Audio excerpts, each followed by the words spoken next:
So, a recurring topic of discussion, particularly as it relates to Hollywood, and that's always a minefield, right? There's so much to discuss about Hollywood and its lack of intellectual integrity, but particularly when it comes to the issue of transphobia. One of the targets of trans activists has been JK Rowling, and they've been pretty relentless. And what I find interesting is how a movement that's supposed to be predicated on progressivism and compassion and kindness has such vitriol towards someone who's not an opponent.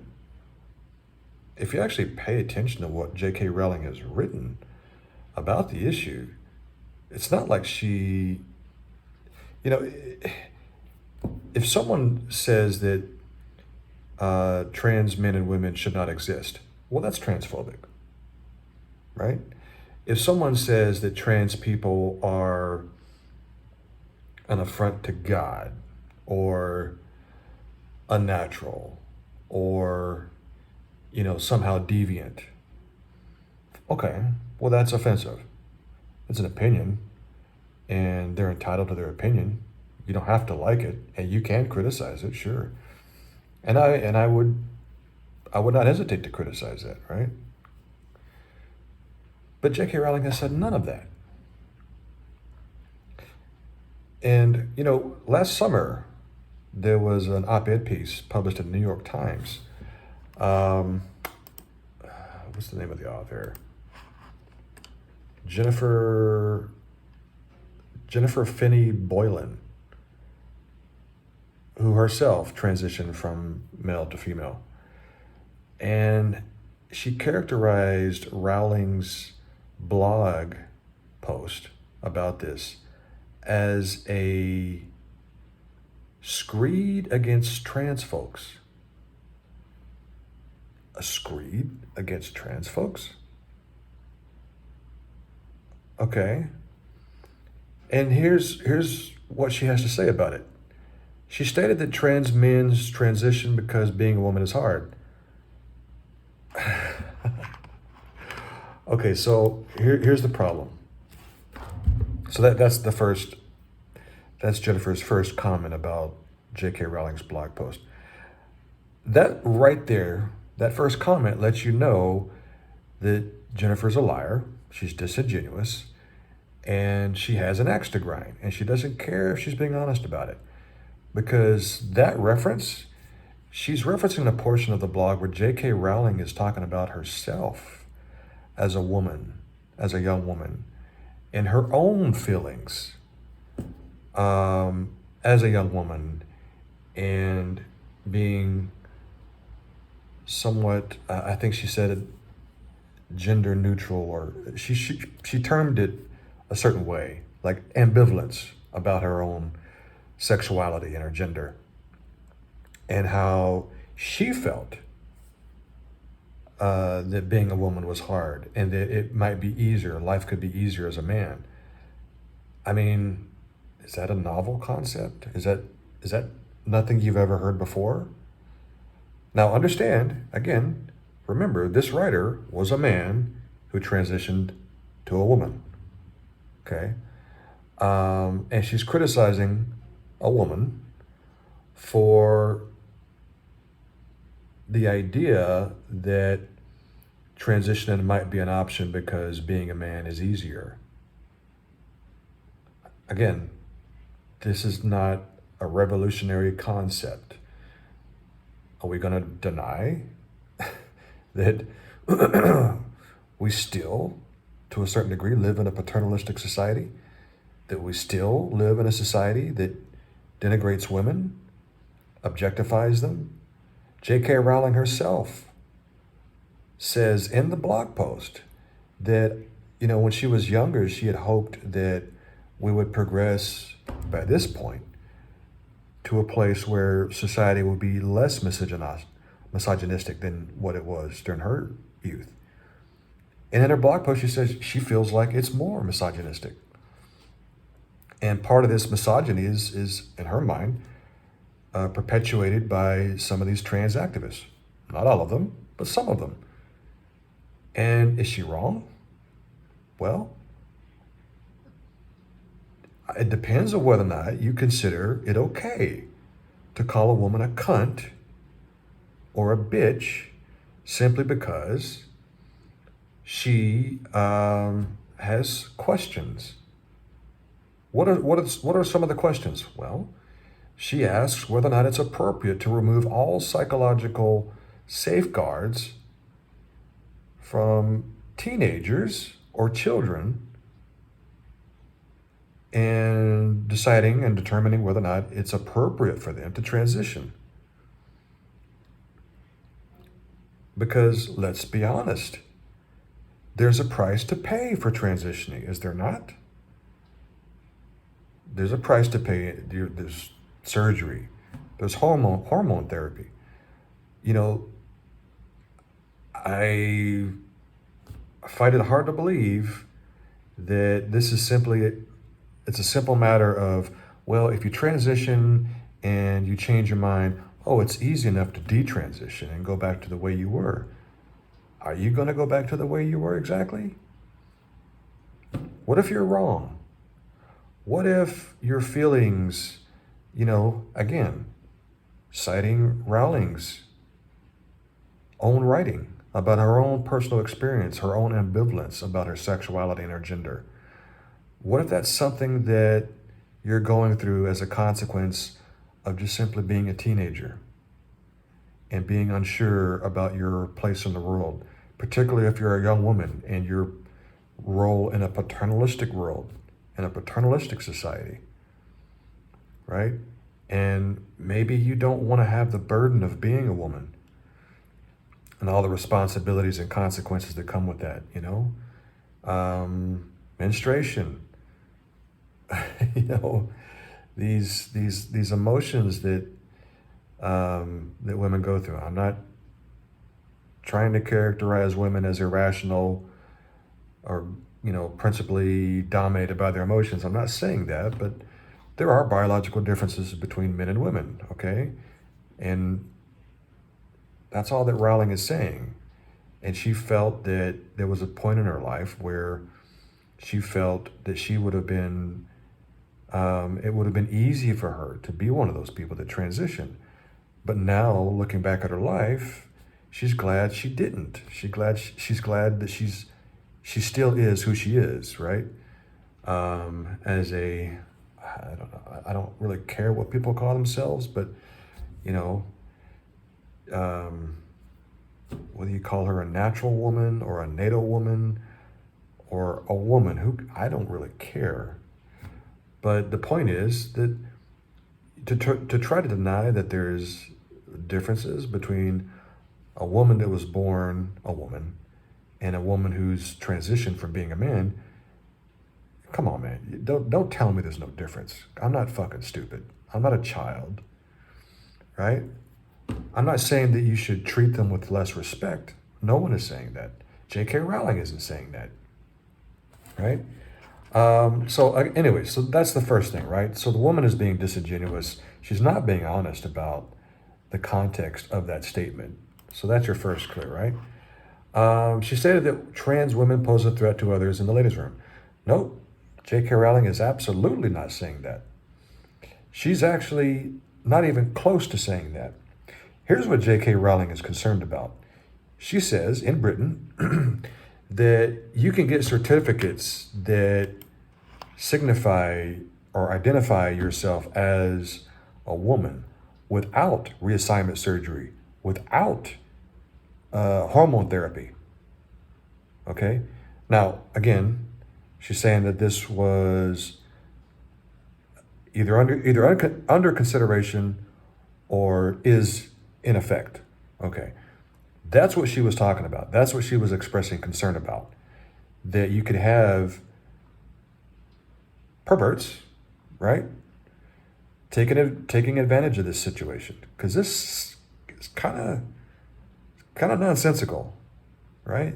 You can get a certificate saying that you're a woman and all the abilities and privileges that come with that without gender reassignment surgery, without hormone therapy. Well, then what's the point? Why would you call yourself a woman then? It doesn't make sense. Doesn't make sense to me. And that's what she's expressing concern about. And again, this author, Jennifer, whatever the fuck her name is, Jennifer Finney Boylan, she's a fucking liar. She's a point blank fucking liar. What else? What else is she saying about Miss Rowling?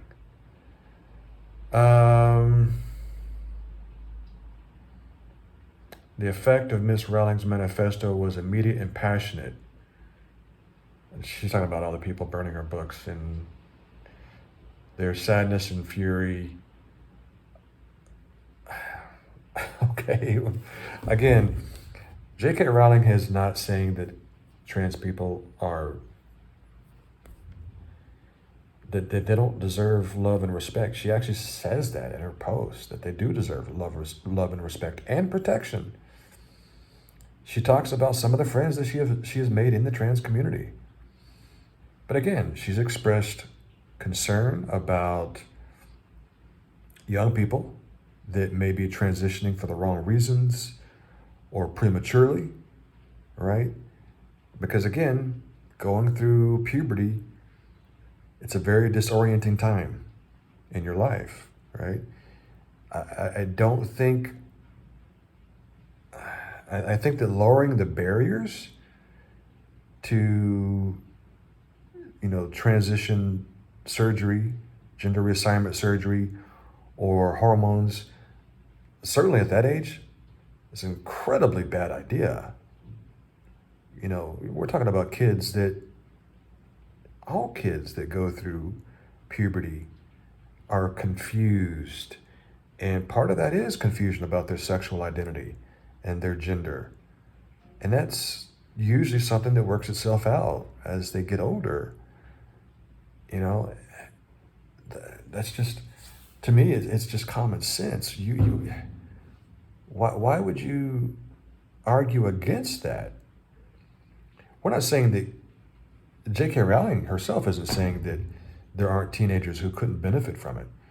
But, lowering the standards to where it's a flippant decision made by someone who is just simply confused or overwhelmed by, the process of going through puberty, and maybe they've got other psychological issues going on, right? Maybe they're like JK Rowling and they're sort of overwhelmed and feeling marginalized by their experience of being a woman in a paternalistic society, right? I mean, that doesn't mean that they should transition to a man.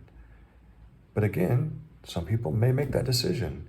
Is it the right one for their long-term psychological health? I just don't understand the rationale against that argument. It just doesn't make sense to me. Regarding trans people in the bathroom, JK Rowling is not saying that trans people should not be allowed. That a man who transitions to a woman should not be allowed in a woman's restroom. She is absolutely not saying that. The author is a fucking liar. She is saying that because the standards of obtaining this, I guess, whatever it is, gender certificate is so low that it's meaningless and it's arbitrary and it is susceptible to exploitation by sexual predators, right? Okay. J.K. Rowling has expressed solidarity with naturally that women were women that were born women. It's some cumbersome fucking language, man. But okay, women that were born women at birth, natal women. Non-trans women, how about that? And again, it just feels stupid to be arguing over what the definition of a woman is. I see no reason why you can't call a woman who has transitioned from a man, why you can't call her a trans woman. I don't think, I personally don't see anything wrong with that. And that's part of JK Rowling's point is that, wait a minute, there's commonality that I share with another woman that was born as a woman that I do not share with trans women. And that doesn't diminish their value as a person. It doesn't make them, I don't know. I just, because there are certain realities that you're going to go through as a naturally born woman that a trans woman is not going to go through. She's not going to menstruate. She's not going to have to go through the process of having a child. She's not going to have to go through the process of menopause, right? These are things that naturally born women go through. And so all that JK Rowling is saying is that she's just simply wanting to express solidarity with women that are like her, that were born as women. And that there's nothing wrong with that. There's nothing, they're not trying to diminish the value of trans women. They're not trying to deny their right to exist. They're not trying to say that they're deviants. It's so strange to me. J.K. Rowling feels like, particularly in the case of men that transition to women, that there's a tremendous amount of misogyny against naturally born women. And it sure looks like that to me as well.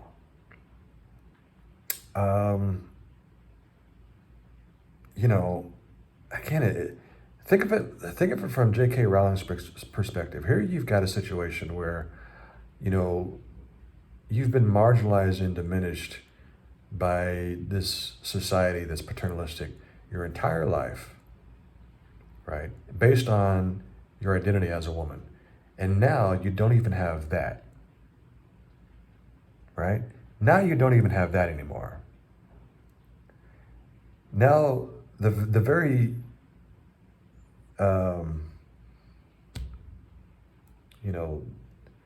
the very thing that you once relied on to get you through the day, right? The solidarity that you have with other women, now even that's under attack by not all, but some trans women that were formerly men, like this writer, right? And it looks an awful lot like misogyny. It just does.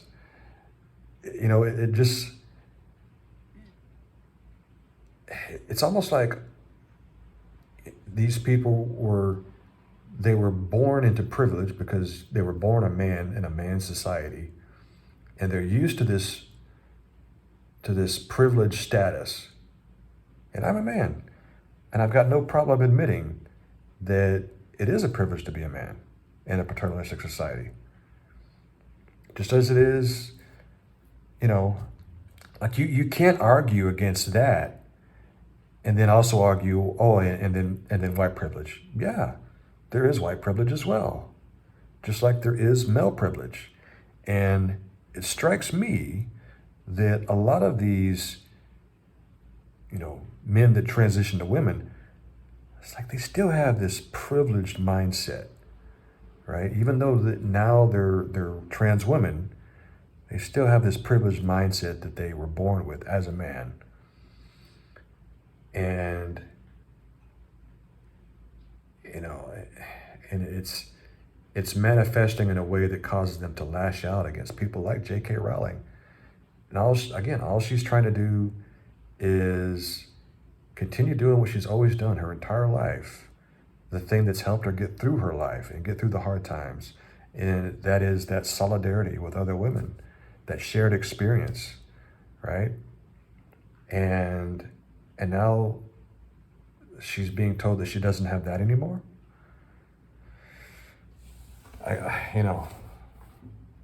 Look, if you don't agree with JK Rowling, fine, don't agree with her. But how about you at least be honest about what she's saying?